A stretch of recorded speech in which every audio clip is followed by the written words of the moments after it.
Zamyslel si sa niekedy nad tým, prečo sa ľudia tak radi hádajú? Prečo sa kvôli očkovaniu hádali aj kamaráti?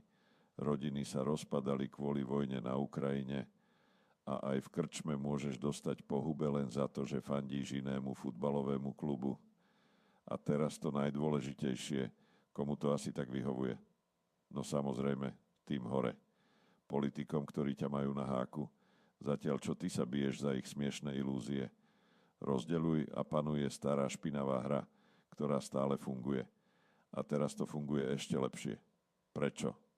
Lebo máme internet, Facebook, TikTok a všelijakých mudrlantov, ktorí ti vedia za 2 minúty vysvetliť, že ten druhý názor je úplná blbosť a že každý, kto si to nemyslí, je nepriateľ. Ako ťa rozdelia? Jednoducho, spravia z teba idiota. Elektrické autá sú super, potom si liberálny kretén. Elektrické autá sú blbosť, potom si zaostalý dezolát. Covid bol reálny problém, potom si ovca. Covid bola nafúknutá fraška, potom si konšpirátor. Podporuješ Ukrajinu, si prozápadný slniečkár. Nepodporuješ Ukrajinu, si ruský agent. Vidíš ten vzorec? Žiadna diskusia, žiadna snaha pochopiť iný názor.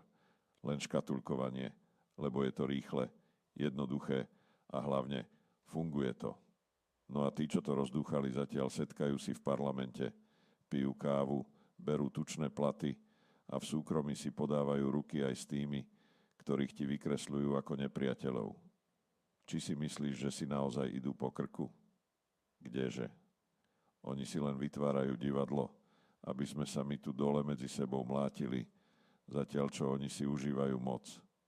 Ak chceš byť pre systém úplne zbytočný, najlepší spôsob je nenechať sa do tejto hry vtiahnuť. Nie, neznamená to, že nemôžeš mať názor, ale ako náhle sa začneš byť za politického klauna, ktorý ťa v skutočnosti vníma len ako číslo vo volebnej štatistike, prehral si.